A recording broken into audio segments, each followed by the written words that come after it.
우리 인간은 참 연약합니다. 육체적으로 운동선수들이 강하지요.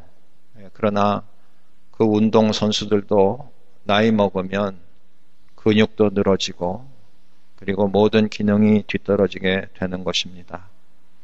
여러분 잘 아는 대로 권투 선수 무하메드 알리가 얼마나 정말 날렵하게 그렇게 선수 생활을 했습니까? 나이 들어서 파킨슨씨 병에 걸려가지고 몸을 막 부들부들 떨면서 자기 몸 하나 가누기가 어렵게 그렇게 되는 걸 보지요. 우리 가끔 그 운동팀을 보면 운동대회 때 오비 팀이라는 게 있습니다. 올드 보이스라는 뜻이죠. 은퇴했던 선수들이 다시 팀을 만들어 가지고 현역 선수들하고 이렇게 친선 게임하는 경우 있습니다. 그러니까 왕년에 다 날렸던 선수들인데 야구든지 축구든지 어떤 농구든지 왕년에 정말 날렵하고 그렇게 날렸던 선수들인데 오비팀 돼가지고 하는 거 보면 완전히 웃음바다가 되지 않습니까? 막 실수하고 뜻대로 안 되는 것이죠. 우리 육신은 한계가 있고 연약해져 가고 있다는 것입니다. 몸만 그렇습니까? 우리의 정신도 그렇습니다. 젊었을 때는 참 많은 지식을 습득하고 특별히 기억력이 좋은 사람들이 있습니다. 그래서 누가 물어보면 척척 대답을 하고 정말 걸어다니는 백과사전처럼 아는 것이 많은 정말 언어도 8개국 이상을 한다든지 그런 분들이 계시는데 이분들이 나이 먹어가지고 치매에 걸리면 어떻게 됩니까? 기억력이 없어지는 것입니다. 마땅히 기억해야 될 것조차도 기억을 못하는 것입니다. 신학자 중에 아주 유명한 분이신데 헬라어 히브리어를 아주 능통한 분이셨습니다. 그리고 영어하고 외국어를 많이 하셨던 분인데 연세가 많이 드셔서 이제 하나님 나라 가시기 얼마 전에는 자기가 그렇게 잘했던 히브리어 헬라어 다 잊어버리시는 거예요. 오직 한국말만 기억하시는 거예요. 외국어 실력도 다 날아가 버린 것입니다. 어쩔 수 없는 거예요. 우리의 인생의 연약함입니다. 육신도 그렇고 정신도 그렇고. 영적으로는 어떻습니까? 그리스도인들, 한때는 능력 있는 그리스도인들이죠. 기도 응답을 받고 신유의 은사도 있고 예언도 하고 말이죠. 그리고 그냥 완전히 그냥 불이 붙어가지고 전도도 잘하고 성경도 줄줄 외우고 열심히 봉사를 하던 그런 분들인데 영적으로도 연약해질 때가 있다는 것입니다. 사단의 시험에 빠졌든지 어떤 경우든지 하여튼 무력해지는 것입니다. 대표적인 예가 엘리야입니다. 여러분 잘 아시죠? 엘리야가 갈멜산에서 정말 하나님의 능력을 받아서 바알 선지자들하고 대결을 하지 않습니까? 기도의 대결을 합니다. 그래가지고 그냥 불이 떨어져가지고 또랑에 있는 물까지 다 핥아버리는 그리고 그냥 850명이나 되는 바알과 아세라 선지자들을 다 무찌르고 그랬던 엘리야인데 그 일이 있고 나서 그냥 이세벨 왕비가 내가 엘리야를 꼭 잡아 죽이겠다 그 말 한마디에 놀래가지고 도망을 가지요. 그래서 광야에 가서 로뎀나무 밑에 가서 뭐라고 그럽니까 하나님께? 아유 여 이제 조사오니 내 생명 거두어 주십시오. 여러분 그렇게 정말 놀라운 영적인 능력을 발휘했던 그분이 그냥 광야의 나무 밑에 가가지고 그냥 이제 그만하면 좋겠으니까 나 좀 데려가 주십시오. 죽여달라는 이야기입니다. 우리 인간은 이렇게 연약합니다. 오늘 본문에도 보면 우리의 연약함이라는 말이 26절에 나오고 있습니다. 우리의 연약함이에요. 그런데 우리가 연약해질 때 하나님은 우리를 그냥 내버려 두시지 않는다는 것입니다. 하나님께서는 성령님을 보내주셔서 우리를 도와주게 하신다는 겁니다. 그래서 오늘 성령 강림 주일을 맞이해서 성령님이 우리를 위해서 해주시는 일이 참 많지요. 근데 그 중에 어떤 일을 해주시는가? 그걸 한번 생각해 보는데 오늘의 중점은 기도입니다. 우리의 기도 생활이 연약해졌을 때 성령님께서 우리의 기도 생활을 바로 잡아 주시는 것입니다. 여러분 이 기도는 참 중요한 것입니다. 기도는 우리 영의 호흡이라고 그렇게 말하지 않습니까? 하나님의 말씀은 영의 양식입니다. 밥은 좀 굶어도 살 수 있지만 숨 쉬지 아니하고는 단 한순간도 살 수가 없는 것입니다. 죽은 사람과 산 사람의 구분은 숨을 쉬느냐 숨을 쉬지 못하느냐에 달려있는 것입니다. 기도는 영의 호흡이라고 합니다. 그런데 그 기도를 우리가 잘 못할 때가 있다는 것이죠. 그때 성령님이 우리를 도와주신다는 겁니다. 우리 인간은 참 약해요. 현재 상황에서 무엇이 최선인지를 모르기 때문에 우리가 참 제대로 간구를 못하는 것입니다. 26절 말씀 보시면 우리가 마땅히 빌 바를 알지 못한다 그랬습니다. 연약해져서 정말 올바른 기도를 하나님께 드릴 수 없다는 것입니다. 왜 그럽니까? 현재 상황에서 무엇이 최선인지 잘 알지 못하기 때문에 그렇습니다. 우리 생각에는 이런 것이 제일 좋을 것 같은데 그게 아니거든요. 하나님 보시기에는 다르거든요. 또 하나는 뭐예요? 미래 상황을 우리는 예측할 수가 없어요. 그래서 우리는 올바로 간구하지 못할 때가 많다는 것입니다. 현재 상황도 정확하게 알지 못하고 현재 상황에서 나에게 가장 필요한 것이 무엇인지도 잘 알지 못할 뿐만 아니라 앞으로 과연 어떤 것이 나에게 좋은 것인지 그걸 잘 모르기 때문에 엉뚱한 것을 간구할 수 있다는 것입니다. 지금 내게 필요한 것은 물질보다는 어떤 영적인 어떤 능력인데 바꿔서 영적인 능력을 희생해서라도 물질을 추구하는 그런 기도를 할 때가 많이 있다는 것이죠. 여러분, 그게 우리 인간들만의, 우리 정말 연약한, 믿음이 약한 우리들만의 문제가 아니라는 것입니다. 성경의 예를 보면 정말 하나님의 택하신 특별한 하나님의 사역자들도 기도 잘못할 때가 있었다는 것입니다. 하나의 예를 들어보면 모세라는 사람입니다. 신명기 3장에 보면 모세가 이제 가나안 땅을 눈앞에 두고 백성들을 모아놓고 나는 가나안 땅에 들어갈 수가 없다. 여호수아가 내 후계자가 돼서 이제 너희들을 인도해서 들어갈 것이다. 자기가 왜 못 들어가는지 얘기를 하는 것입니다. 뭐라고 얘기합니까? 내가 여호와께 간구했다는 것입니다. 구하옵나니 나로 건너가게 하사 요단 저편에 있는 아름다운 땅, 젖과 꿀이 흐르는 가나안 땅을 좀 보게 해주시고 잠시라도 그렇게 좀 머물게 해주십시오. 그렇게 기도했다는 겁니다. 그런데 여호와 하나님께서 내 말을 듣지 아니하시고 26절에 그렇게 되어 있죠. 나에게 이르시되 그만해도 족하니 너는 산꼭대기에 올라가서 멀리서 가나안 땅을 바라보기만 하라 그럽니다. 여러분 모세가 어떤 사람입니까? 시내 산에서 백성들이 황금 송아지 만들어 가지고 그럴 때 하나님이 그냥 그들을 다 진노시킨다고 했을 때 차라리 나를 생명책에서 나를 제하시더라도 이 백성 살려달라고 그런 기도 응답을 받은 사람입니다. 그런데 이제 정말 하나님을 정말 처음에 40년은 자기 멋대로 살았지만 후반부 80년은 정말 광야에서 훈련받으면서 시내산에서 하나님 부르심 받아가지고 마지막 40년은 정말 충성되게 하나님의 일을 돌본 사람인데 120세가 돼가지고 마지막 소원이에요. 하나님, 제가 정말 일평생을 주님 위해서 살았는데 이 가나안 땅 다 정말 눈앞에 있는데 나 좀 들어가게 해주세요. 한번 좀 구경하게 해주세요. 발 한 번만 디디게 해주세요. 그렇게 애원하는 거예요. 우리 인간적으로 보면 참 안 됐잖아요. 꼭 공로가 많은 사람이에요. 그런데 하나님은 그걸 거절하시는 겁니다. 아니다. 하나님, 내 뜻은 모세 내가 가나안 땅 들어가는 게 내 뜻이 아니다 그 말이에요. 모세도 하나님의 뜻을 정확하게 구분하지 못하고 자기 생각하면서 자기 욕심, 자기가 원하는 바를 간구하는 것입니다. 응답이 안 되는 것입니다. 모세만 그랬습니까? 다윗이요. 여러분 다윗은 성경에 뭐라고 말합니까? 사도행전에서 스데반이 설교할 때 다윗은 하나님 마음에 합한 사람이라고 그랬어요. 다윗은 하나님의 뜻을 아주 잘 알고 하나님의 뜻이라면 엎어지는 자빠지는 그런 사람이에요. 그런데 다윗이 기도하는 거예요. 누구를 위해서 기도해요? 아이를 위해서 기도해요. 무슨 아이예요? 밧세바하고 부정을 저질러서 밧세바가 잉태해서 낳은 아이예요. 밧세바는 누굽니까? 자기의 부하 우리야, 장군 우리야의 아내 아닙니까? 어느 날 지붕에 올라갔다가 목욕하는 걸 보고 데려다가 나쁜 짓 하고 남편은 전쟁터 나가서 죽게 만들고 그런데 그렇게 해가지고 정말 좋지 않은 그런 아이지요. 그런데 그 아이가 병이 들었습니다. 그랬더니 다윗이 어떻게 기도합니까?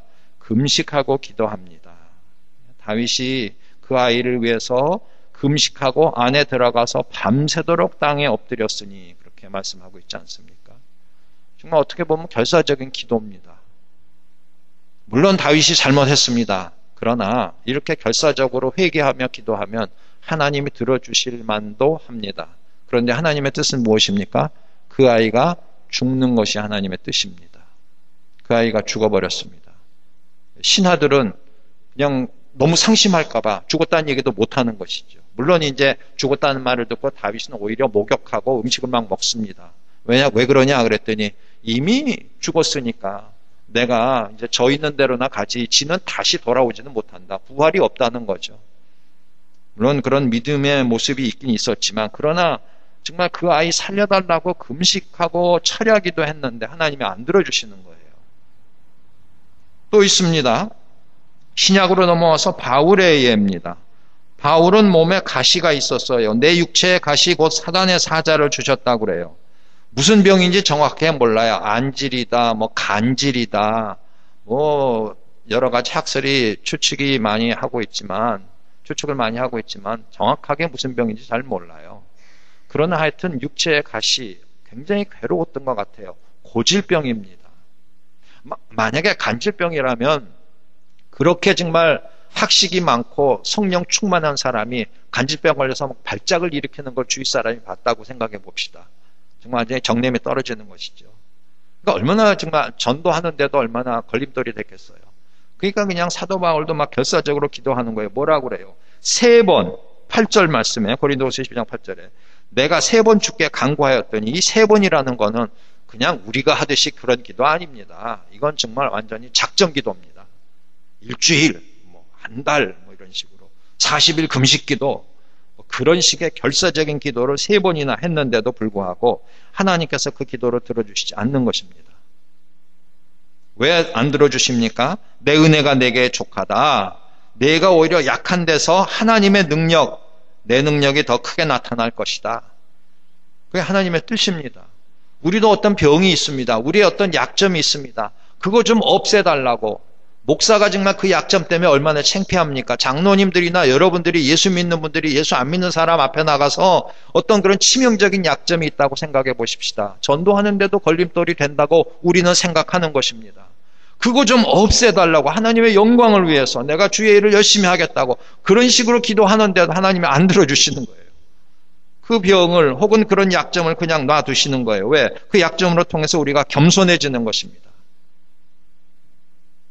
하나님의 뜻이 우리 뜻하고 다른 거예요. 여러분 3가지 예를 들었지만 모세, 다윗, 바울, 여러분 정말 우리는 도저히 따라갈 수 없는 분들입니다.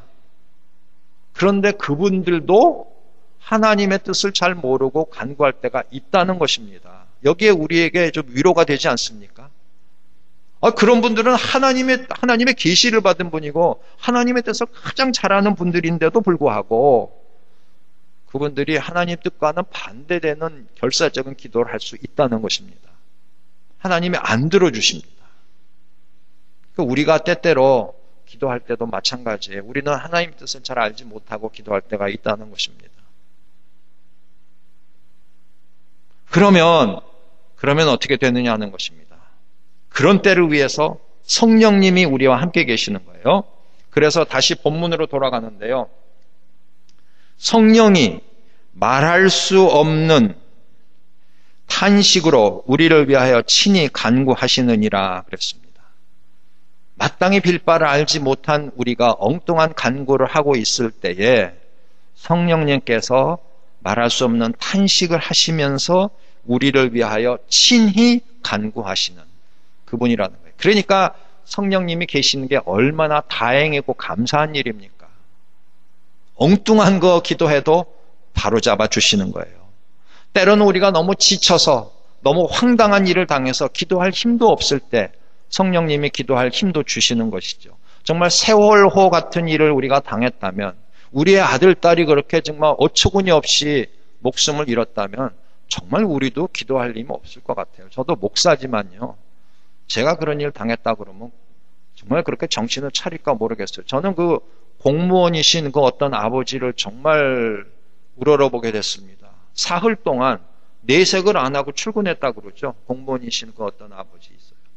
근데 그게 어떻게 방송 이렇게 해가지고 알려져서 동료들이 알게 되니까 그때 휴직계를 내고 거기로 달려간 거예요.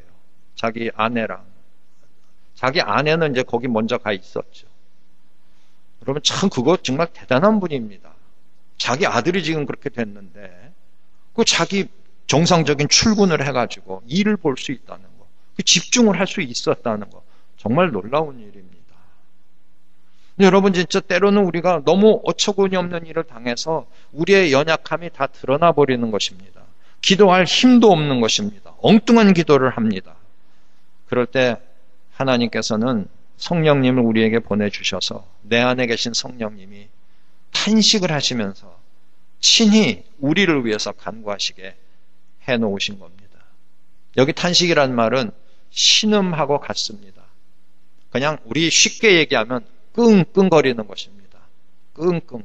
몸이 아파서 열이 펄펄 끓어서 끙끙거리는 것도 되고요.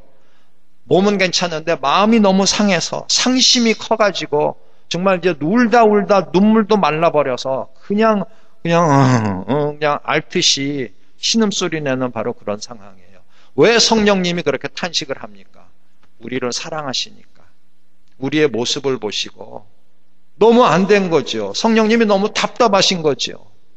우리가 기도할 힘도 없어가지고 늘어져 있으니까 성령님이 너무 안타까우신 거고, 하나님 뜻은 이건데 엉뚱한 기도하니까 성령님께서 답답하시니까 탄식하시는 것이죠. 우리가 불쌍하기도 하고 안쓰럽기도 하고 답답하기도 하고, 그러니까 성령님께서 막 탄식을 하면서, 그리고 우리를 위해서 기도하시는데, 친희라는 말입니다. 친희. 다른 사람 통해서 기도하게 하시는 것이 아니라 성령님이 친히 우리를 위해서 기도를 해주시는 것입니다. 그리고 결국은 우리로 하여금 기도할 수 있는 힘을 얻게 해주시는 것이죠. 결국은 우리는 하나님 뜻에 맞는 기도를 하게 됩니다. 모세도 다윗도 바울도 다 그랬어요. 하나님의 뜻을 안 뒤부터는 바른 기도를 하는 거예요. 바울도요, 더 이상 자기 육신의 가시 없애달라는 기도 안 했습니다. 오히려 연약하지만 그걸로 통해서 더 영광 돌릴 수 있게 하나님 능력 나타나게 해달라고, 오직 선교 사역을 위해서, 불쌍한 영혼들을 위해서, 교회와 성도들을 위해서 기도하신 거예요. 다윗도요, 이제 그 아이 죽어버렸으니까 그 아이 잊어버리는 거예요. 그리고는 나라와 민족을 위해서, 그리고 이제 다시 태어난 솔로몬을 위해서, 그리고 성전 짓는 걸 위해서 기도하면서 준비하게 된 것입니다. 모세도요, 자기가 못 들어가게 되니까 어떻게 돼요? 섭섭하지만 비스가산 꼭대기에 올라가서 바라보면서 어떻게 해요? 자기 후계자 여호수아를 위해서 기도합니다. 여호수아와 함께 가나안 땅에 들어가서 거인들, 가나안 족속들을 진멸시킬 그것을 바라보면서 기도하게 되는 것이죠. 그게 하나님의 뜻이에요. 성령님이 우리에게 역사하시면 올바른 것을 기도하게 하시고요. 기도할 힘조차 없었던 우리로 하여금 힘을 얻어서 주님 앞에 기도하게 한다는 것입니다. 여러분, 기도는 그렇게 힘든 것입니다. 그런데 참 이상해요. 기도를 안 하려고 마음 먹고 핑계를 대면 그렇게 핑계가 많아요. 정말 안 하게 돼요. 기도 안 하는 건 쉬워요. 너무 쉬워요. 목사인 저도 그래요. 기도 거르는 건 너무 쉬워요. 하루가 이틀 되고 이틀이 일주일 되고 일주일이 한 달 되고 너무 쉬워요. 기도 안 하는. 그런데 기도하는 것은 쉽지가 않습니다. 그럼에도 불구하고 성령님은 우리를 그렇게 만들어 가시는 겁니다. 여러분, 한국에는 어떤 교회에 담임 목사님 방에 들어가면 유치원 학생들 한 5-6명이 무릎 꿇고 기도하는 사진이 있다고 그럽니다. 그 목사님은 그 사진이 너무 좋다고 그래서 걸어놨대요. 크게 확대를 해가지고. 왜 걸어놨느냐 그랬더니 한 7-8명이 기도하는데 선생님이 가르쳐줘서 무릎 꿇고 두 손 모으고 기도를 하는데 2명만 빼놓고는 나머지 애들은 전부 찡그리고 기도를 하더라는 것입니다. 2명만 그냥 보통 표정이고 나머지 놈들은 전부 무릎 꿇고 두 손을 모으고 찡그리고 기도하는. 그 목사님 왜 그걸 걸어놨냐? 기도란 이렇게 힘든 것이다. 성령님이 탄식하면서 하는 기도, 우리도 탄식하면서 기도해야 된다. 우리 어린애들까지도 이렇게 탄식하는 마음으로 기도한다. 자기는 늘 그 아이들의 모습을 보면서 늘 마음을 이렇게 되잡는다는 것이죠. 그 목사님 말씀. 여러분, 물론 웃으면서 기도할 때도 있죠. 찬송 부르면서 기도할 때도 있죠. 그러나 사실은 우리 자신을 보면 정말 끙끙거리면서 기도할 수밖에 없지 않습니까? 여러분 자신들 한번 보세요. 남들이 몰라서 그렇죠. 여러분 혼자 있을 때 한번 모습을 보세요. 하나님 눈에 안 보이니까 여러분 내가 내 자신을 속속들이 볼 때에 정말 탄식할 수밖에 없는 거예요. 하나님이 독생자 예수 그리스도도 주셨고 이 모든 좋은 걸 주셨잖아요. 미국 땅에 와서 살게 하시고 정말 이렇게 정말 우리 가정을 주시고 뭐 할 수 있는 일을 주시고 물론 우리가 위를 쳐다보면 한없지만 그러나 내게 주신 은혜를 생각해 보세요. 하나님 그렇게 주셨는데 내가 지금 하나님을 위하여 무엇을 하고 있느냐 한번 생각을 해 보십시오. 성령님이 내 안에 계시지만 내가 정말 성령님을 거스리는 말과 행동을 얼마나 많이 했는가? 나의 신앙생활은 어떤가? 내 개인의 생활, 내 가정에서의 생활, 내 직장과 사업체에서 생활, 내 교회 생활은 어떤가 한번 생각해 보십시오. 탄식이 절로 나올 수밖에 없다는 것이죠. 기도는 힘든 것입니다. 그래서 끙끙거리면서 해야 되지만 그보다 더 높은 뜻은 우리 자신을 볼 때 탄식이 절로 나오고 얼굴이 찡그러질 수밖에 없는 그런 우리의 존재라는 것입니다. 그런데 성령님께서 우리를 위해서 탄식하시면서 친히 간구를 해 주시는 것입니다. 특별히 성령님께서 우리를 위해서 간구해 주시는 그 기도가 정말로 좋은 기도고 하나님이 응답하시는 기도일 수밖에 없는 것은 27절에 나와 있습니다. 성령님이 하나님의 뜻대로 기도를 하시는 거거든요. 성령님은 실수도 없고 오차도 없어요. 성령님은 정확하게 하나님의 뜻을 알지 않습니까? 그러니까 아마 모세가 나 좀 들어가게 해주세요 기도했을 때 성령님은 넌 들어가는 거 아니야.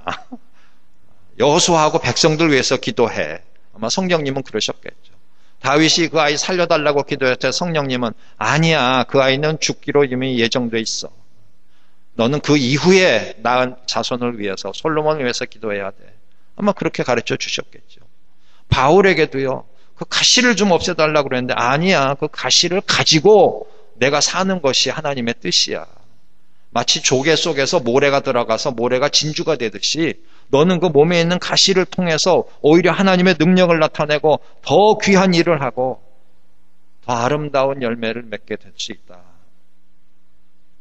여러분 어떤 약점을 갖고 계십니까? 여러분 지금 자식을 위해서 기도하시는데 어떻게 기도하고 계십니까? 여러분 자신이 어떤 원하는 것이 있습니다. 영적인 것일 수도 있어요. 나 정말 크게 일을 한번 해보고 싶습니다.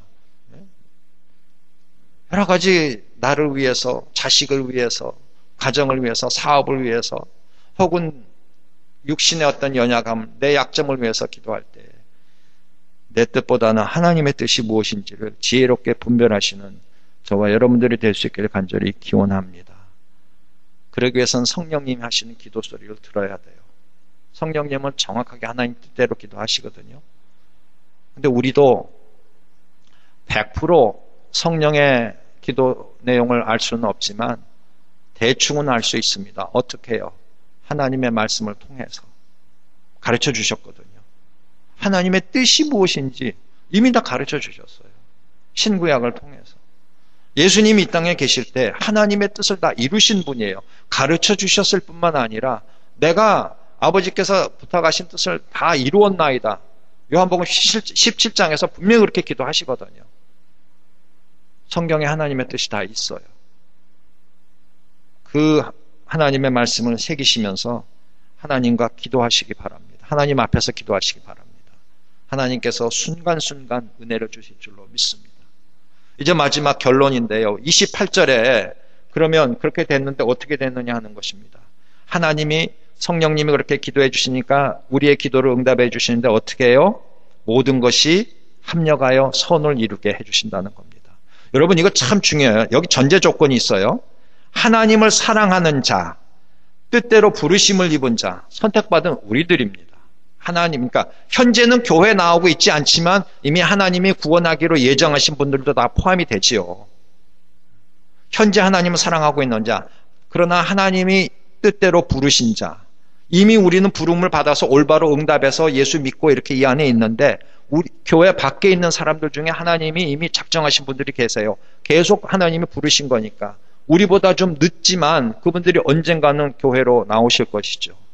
그분들을 위해서 하나님이 성령님이 기도하시는 걸 듣고 응답해 주시는데 어떻게 해요? 모든 것이 합력하여 선을 이루느니라. 이 말씀을 좀 잘못 해석하면 뭐든지 다 된다라고만 생각할 수 있어요. 그런 뜻이 아닙니다. 그리고 여기서 말하는 선은 하나님의 가장 큰 목적에 딱 맞추어 떨어지는 것입니다. 하나님이 우리를 향한 제일 큰 목적이 무엇입니까? 하나님이 모든 인간을 위하여 세우신 가장 큰 목적은 무엇입니까? 하나님이 세상을 이처럼 사랑하사 독생자를 주신 목적이 무엇입니까? 멸망치 않고 구원받게 하시기 위해서. 그게 대전제입니다. 구원입니다. 하나님의 뜻은 구원하시는 거예요. 그러면 모든 것이 합력하여 선을 이룬다는 것은 구원에 초점을 맞춰야 하는 것입니다. 그것이 대전제입니다. 구원 얻는 것에 다 유익이 되는 것입니다. 결국은 구원 얻기 위하여 육신뿐만 아니라 영의 구원 말씀하고 계시는 거죠. 그래서 다 이게 맞아 떨어지는 것입니다. 그래서 나 구원받고 내 가족이 구원받고 우리가 구원받고 지금 밖에서 헤매는 사람들 하나님의 이미 작정하신 자들 다 구원받도록 모든 것을 합력하여 선을 이루게 해주시는 것입니다. 그리고 두 번째는 뭐냐 하면 각자 개인을 향한 하나님의 목적이 계시는데 그 하나님의 목적과 뜻을 이루기 위해서 모든 것이 합력하여 선을 이루게 해주시는 겁니다. 이미 우리 구원 받았잖아요. 근데 하나님 주신 사명이 있어요. 그게 꼭 다 목사 되라는 거, 다 선교사 되라는 거 아닙니다. 여러분들의 직장에서, 여러분의 사업체에서 하나님이 여러분에게 주신 뜻이 계신 거예요. 그것을 이루시는 겁니다. 정치가는 정치가로 하나님께 영광 돌리는 것이고 사업가는 사업가로 하나님께 영광 돌리는 것이고 그 하나님의 뜻을 이루어 나가는 데에 합력해서 선을 이루게 해주신다는 것입니다. 기도를 들어주십니다. 우리는 연약하고 부족하지만 성령님이 내 안에 계셔서 친히 나를 위해서 하나님의 뜻대로 간구하시기 때문에 결국은 우리는 올바른 기도를 하게 되어 있고요. 그리고 그 기도는 하나님의 뜻 가운데서 합력하여 선을 이루는 아름다운 것이 되는 줄로 믿습니다. 대전제는 구원이고요. 두 번째는 하나님의 뜻, 우리 각자를 향한, 우리 교회를 향한 하나님의 뜻이 이루어지는 것입니다.